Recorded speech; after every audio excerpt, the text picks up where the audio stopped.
Bem-vindo ao Literatura Digital. O livro Rápido e Devagar retrata que o ser humano tem duas formas de pensar, de maneira rápida, reativa, intuitiva e um pensamento elaborado, racional e devagar. Sendo as duas fundamentais para a nossa sobrevivência, precisamos estar sempre usando os dois sistemas nas ocasiões certas e da forma correta, e é isso que você vai aprender no vídeo de hoje. Se inscreva no canal para continuar recebendo os melhores resumos de livro e aproveite o vídeo. Rápido e Devagar. Duas formas de pensar. Daniel Kahneman. Neste livro, Daniel Kahneman nos leva a uma viagem pela mente humana e explica as duas formas de pensar. Uma é rápida, intuitiva e emocional. A outra mais lenta, deliberativa e lógica. Kahneman expõe as capacidades extraordinárias e também os defeitos e vícios do pensamento rápido e revela a influência das impressões intuitivas em nossas decisões.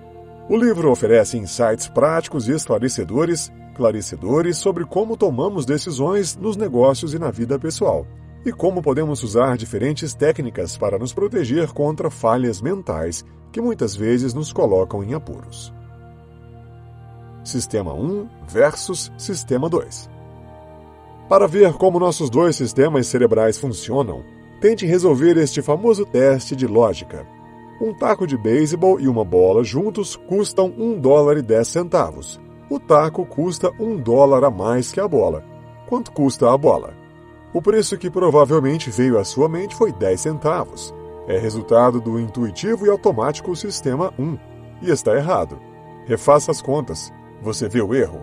A resposta correta é 5 centavos, pois se a bola custasse 10 centavos, então o conjunto custaria R$1,20.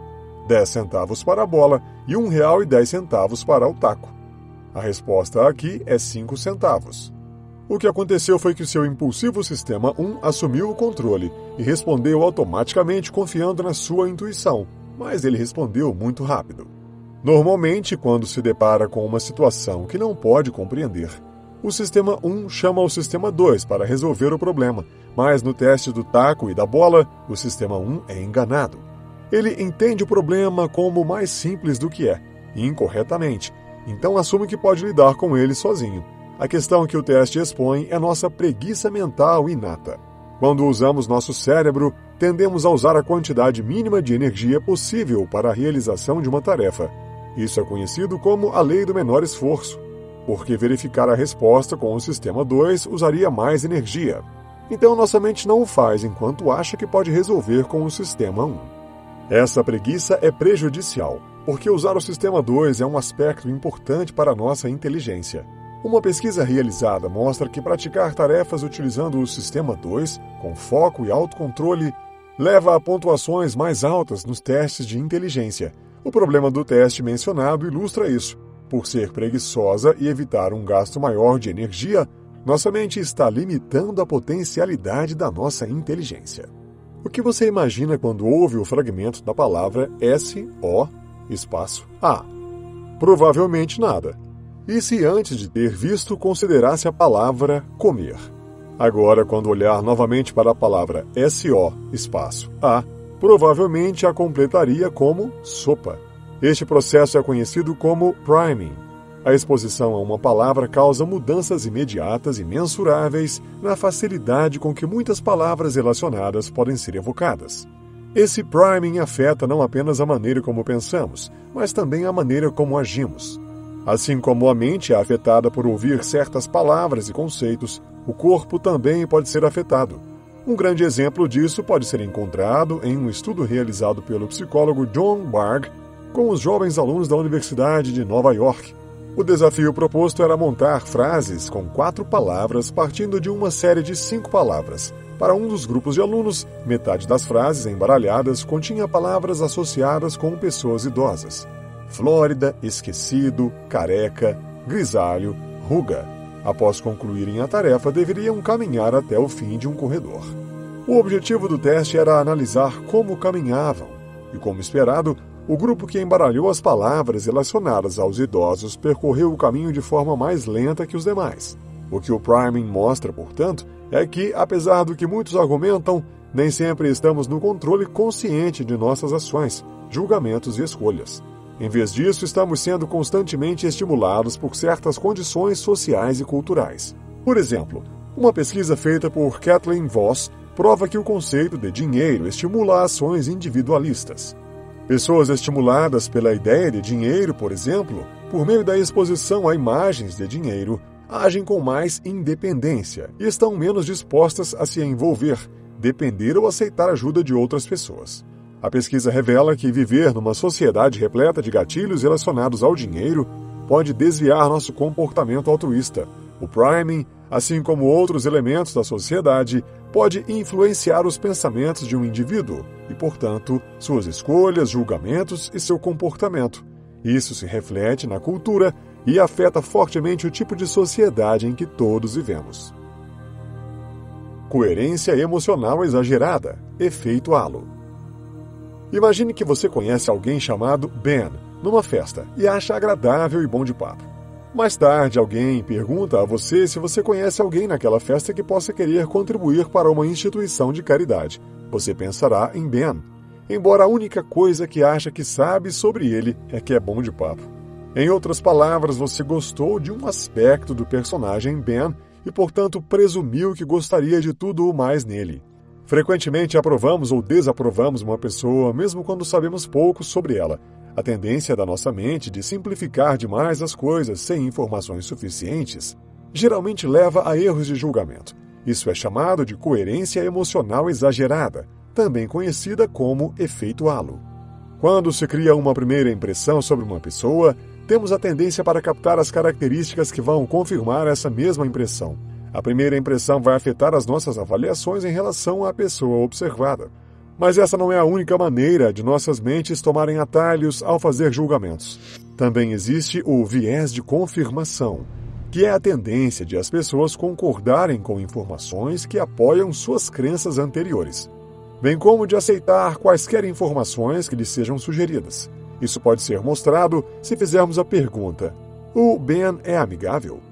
Estudos mostram que, diante dessa pergunta e mais nenhuma outra informação, é muito provável que consideremos Ben amigável, porque a mente confirma automaticamente a ideia sugerida. O efeito halo e o viés de confirmação ocorrem porque nossas mentes estão ansiosas para fazer julgamentos rápidos. Mas isso geralmente leva a erros, porque nem sempre temos dados suficientes para fazer uma análise precisa. Nossas mentes confiam em sugestões falsas e simplificações exageradas para preencher as lacunas dos dados, levando-nos a conclusões potencialmente erradas. Como o priming, esses fenômenos cognitivos acontecem sem nossa percepção consciente e afetam nossas escolhas, julgamentos e ações. Heurísticas. Muitas vezes nos pegamos em situações das quais precisamos fazer um julgamento rápido.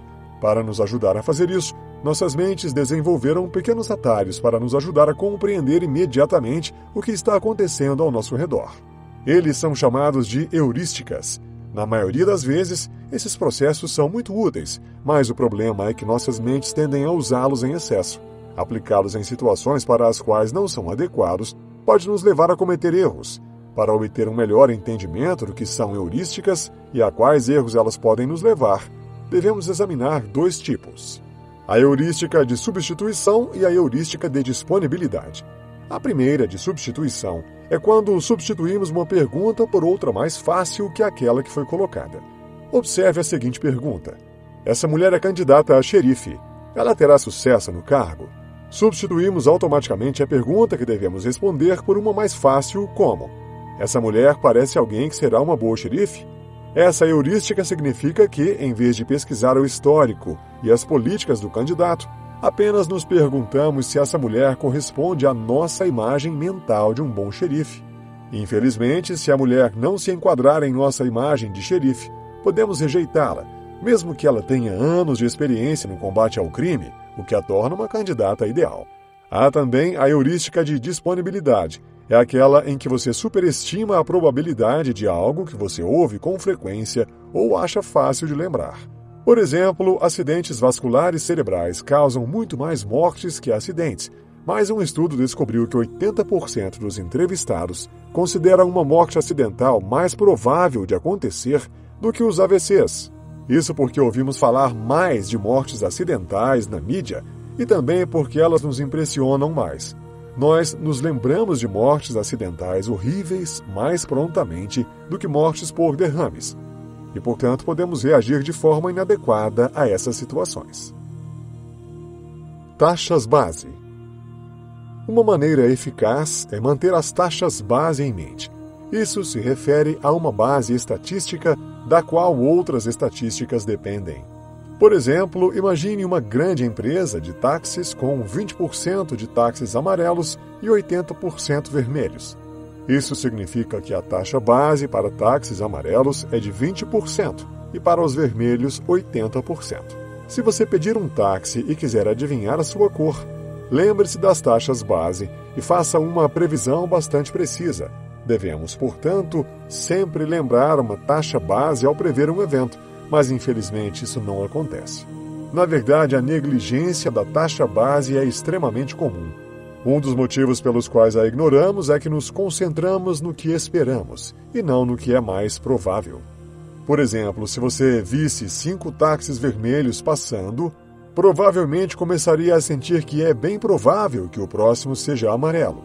Porém, não importa quantos táxis amarelos passem, a probabilidade de que o próximo táxi seja vermelho ainda será em torno de 80%. Mas, em vez disso, tendemos a nos concentrar na esperança de ver um táxi amarelo e, portanto, estaremos errados. A negligência da taxa base é um erro comum relacionado ao problema mais amplo de trabalhar com estatísticas. Também lutamos para lembrar que tudo volta ao normal.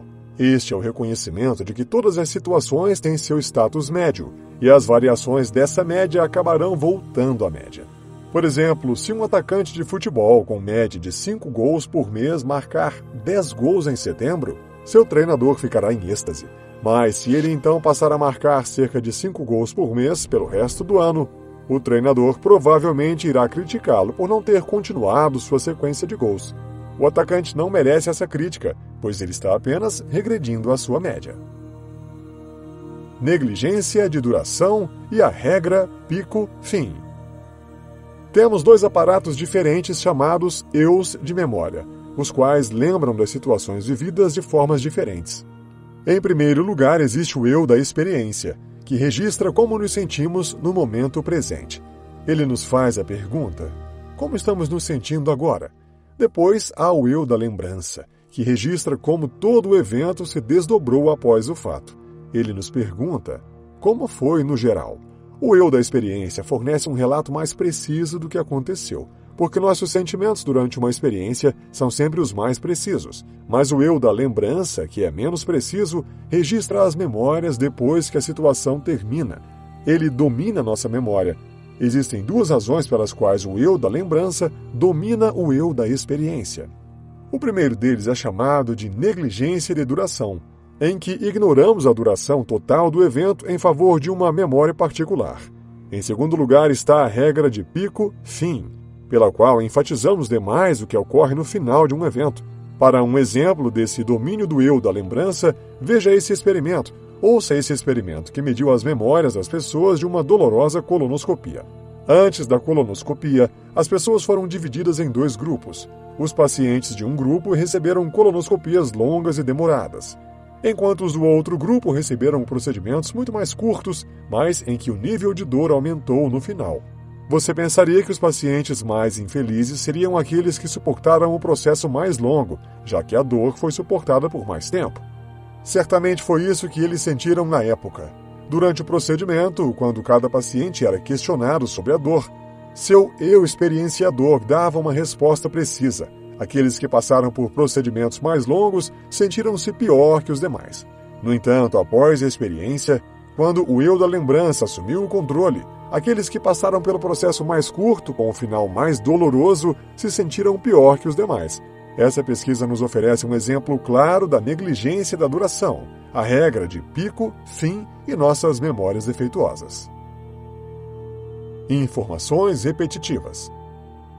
Nossas mentes usam diferentes quantidades de energia dependendo da tarefa. Quando não há necessidade de mobilizar a atenção e pouca energia é necessária, ficamos em um estado de facilidade cognitiva. No entanto, quando nossas mentes precisam mobilizar a atenção, Elas usam mais energia e entram num estado de tensão cognitiva. Essas mudanças nos níveis de energia do cérebro têm efeitos dramáticos em como nos comportamos. Em um estado de facilidade cognitiva, o sistema 1 intuitivo está no comando de nossas mentes, e o sistema 2 lógico e mais exigente de energia é enfraquecido. Isso significa que somos mais intuitivos, criativos e felizes, mas também estamos mais propensos a cometer erros. Em um estado de tensão cognitiva, nossa consciência é mais intensificada, e assim o sistema 2 é colocado no comando. O sistema 2 está mais pronto para verificar novamente nossos julgamentos do que o sistema 1. Portanto, embora sejamos muito menos criativos, cometemos menos erros. Você pode influenciar conscientemente a quantidade de energia que a mente usa para entrar no estado de espírito certo para certas tarefas.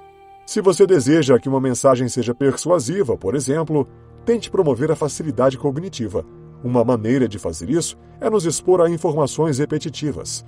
Se a informação é repetida para nós ou tornada mais memorável, ela se torna mais persuasiva. Isso ocorre porque nossas mentes evoluíram para reagir positivamente quando repetidamente expostas às mesmas mensagens claras. Quando vemos algo familiar, entramos em um estado de facilidade cognitiva. A atenção cognitiva, por outro lado, nos ajuda a ter sucesso em coisas como problemas estatísticos. Podemos entrar nesse estado expondo-nos a informações que nos são apresentadas de forma confusa, por exemplo, por meio de um tipo de leitura difícil. Nossas mentes se animam e aumentam seus níveis de energia num esforço para compreender o problema, e, portanto, é menos provável que simplesmente desistamos. Como recebemos a informação afeta nossos julgamentos. A maneira como julgamos ideias e abordamos os problemas é determinada pela maneira como elas nos são passadas. Pequenas mudanças nos detalhes ou como uma afirmação ou pergunta é relatada para nós podem alterar dramaticamente a maneira como a tratamos. Por exemplo, as pessoas irão considerar um evento raro como mais provável de ocorrer se for expresso em termos de frequência relativa, em vez de probabilidade estatística. No conhecido experimento do Sr. Jones, 2 grupos de profissionais psiquiátricos foram questionados se era seguro dar alta ao Sr. Jones do hospital psiquiátrico. O primeiro grupo foi informado de que pacientes como o Sr. Jones tinham uma probabilidade de 10% de cometer um ato de violência, e o segundo grupo foi informado de que, de cada 100 pacientes semelhantes ao Sr. Jones, estima-se que 10 cometem um ato de violência. Dos 2 grupos, quase o dobro dos entrevistados no segundo grupo negou a dispensa. Outra maneira pela qual nossa atenção é desviada do que é estatisticamente relevante é chamada de negligência do denominador. Isso acontece quando ignoramos estatísticas simples em favor de imagens mentais vívidas que influenciam nossas decisões. Considere essas 2 afirmações. Este medicamento protege as crianças da doença X, mas tem 0,001% de chance de desfiguração permanente. Agora a outra afirmação. 1 em cada 100 mil crianças que tomam este medicamento ficará permanentemente desfigurada. Mesmo que as 2 afirmações sejam iguais, a última frase traz à mente uma criança desfigurada e é muito mais influente, razão pela qual nos tornaria menos propensos a administrar a droga. Teoria da utilidade. Por muito tempo, um grupo poderoso e influente de economistas sugeriu que tomássemos decisões com base puramente em argumentos racionais. Eles argumentaram que todos nós fazemos escolhas de acordo com a teoria da utilidade, que afirma que, quando os indivíduos tomam decisões, eles olham apenas para os fatos racionais e escolhem a opção com o melhor resultado geral para eles. Ou seja, a maior utilidade. O grupo de economistas mais influente neste campo centrou-se na Escola de Economia de Chicago e em seu representante mais famoso, Milton Friedman. Usando a teoria da utilidade, a Escola de Chicago argumentou que os indivíduos no mercado são tomadores de decisão ultra-racionais, que o economista Richard Thaler e o advogado Cass Sunstein chamaram mais tarde de econs. Como econs, cada indivíduo atua da mesma forma, valorizando bens e serviços com base em suas necessidades racionais. Além do mais, os econs também valorizam sua riqueza de forma racional, pesando apenas a utilidade que ela lhes fornece. Então agora imagine duas pessoas, John e Jenny, que têm fortunas de 5 milhões de dólares. De acordo com a teoria da utilidade, eles têm a mesma riqueza, o que significa que ambos devem estar igualmente felizes com suas finanças. Mas e se complicarmos um pouco as coisas? Digamos que suas fortunas de 5 milhões de dólares sejam o resultado final de um dia no cassino e os dois tenham pontos de partida muito diferentes. John entrou com apenas 1 milhão de dólares e quintuplicou seu dinheiro, enquanto Jenny entrou com 9 milhões de dólares, que diminuíram até 5 milhões. Você ainda acha que John e Jenny estão igualmente felizes com seus 5 milhões? Improvável. Certamente, então, há algo mais na maneira como valorizamos as coisas do que a pura utilidade. Nem todos vemos a utilidade tão racionalmente quanto pensa a teoria da utilidade. Podemos tomar decisões estranhas e aparentemente irracionais. Teoria da perspectiva. Se a teoria da utilidade não funcionar, o que funciona? Uma alternativa é a teoria do prospecto, desenvolvida pelo autor. A teoria da perspectiva de Kahneman desafia a teoria da utilidade, mostrando que, quando fazemos escolhas, nem sempre agimos da maneira mais racional. Imagine 2 cenários, por exemplo. No primeiro, você recebe $1.000 e deve escolher entre receber $500 definitivos ou ter 50% de chance de ganhar outros $1.000. No segundo cenário, você recebe $2.000 e deve escolher entre uma perda certa de $500 ou uma chance de 50% de perder $1.000. Se fizéssemos escolhas puramente racionais, faríamos a mesma escolha em ambos os casos. Mas esse não é o caso. Na primeira opção, a maioria das pessoas escolhe fazer a aposta certa, enquanto no segundo caso, a maioria das pessoas faz uma aposta. A teoria da perspectiva ajuda a explicar esse fenômeno. Ela destaca pelo menos 2 razões pelas quais nem sempre agimos racionalmente. Ambas apresentam nossa aversão à perda, o fato de que tememos as perdas mais do que valorizamos os ganhos. A razão é que valorizamos as coisas com base em pontos de referência. Começar com $1.000 ou $2.000 nos 2 cenários muda se estamos dispostos a jogar, porque o ponto de partida afeta como avaliamos nossa posição. O ponto de referência no primeiro cenário é $1.000 e no segundo, $2.000, o que significa que terminar com $1.500 parece uma vitória no primeiro, mas uma perda desagradável no segundo. Apesar do valor monetário de ambas as perdas ser igual, o valor perdido, ao passar de $1.500 para $1.000 é maior do que ao passar de $2.000 para $1.500. Coerência cognitiva. Para entender as situações, nossas mentes usam naturalmente a coerência cognitiva. Construímos imagens mentais completas para explicar ideias e conceitos. Por exemplo, temos muitas imagens em nosso cérebro para o clima. Temos uma imagem para, digamos, o clima de verão, que pode ser a imagem de um sol forte e quente nos banhando de calor. Além de nos ajudar a entender as coisas, também contamos com essas imagens na hora de tomar uma decisão. Quando tomamos decisões, nos referimos a essas imagens e construímos nossas suposições e conclusões com base nelas. Por exemplo, se quisermos saber que roupa usar no verão, baseamos nossas decisões em nossa imagem do clima daquela estação. O problema é que depositamos muita confiança nessas imagens. Mesmo quando as estatísticas e os dados disponíveis discordam de nossas imagens mentais, ainda permitimos que as imagens nos guiem.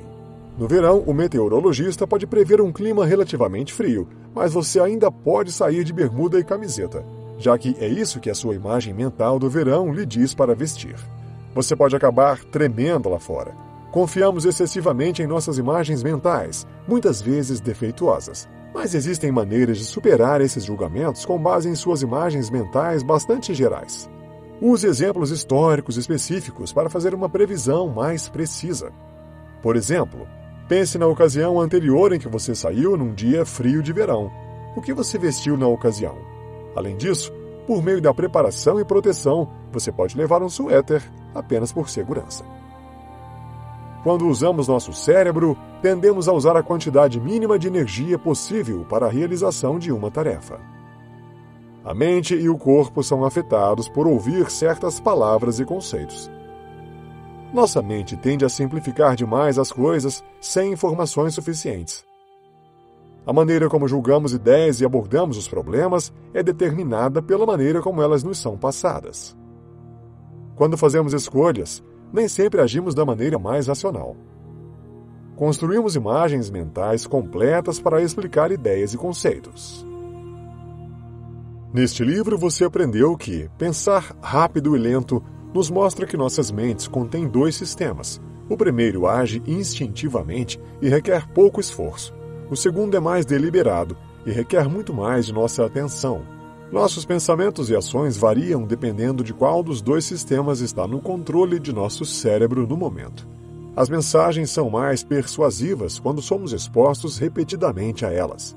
Isso provavelmente se deve ao fato de termos evoluído de uma maneira que faz com que a exposição repetida a coisas que não tiveram consequências ruins seja considerada inerentemente boa. Não se deixe influenciar por eventos estatísticos raros que são relatados em excesso nos jornais. Desastres são uma parte importante da nossa história, mas muitas vezes superestimamos sua probabilidade estatística por causa da influência da mídia. Você é mais criativo e intuitivo quando está bem-humorado. Quando você está bem-humorado, a parte da mente que está alerta e analítica tende a relaxar. Isso cede o controle da sua mente ao sistema de pensamento mais intuitivo e rápido, o que também o torna mais criativo.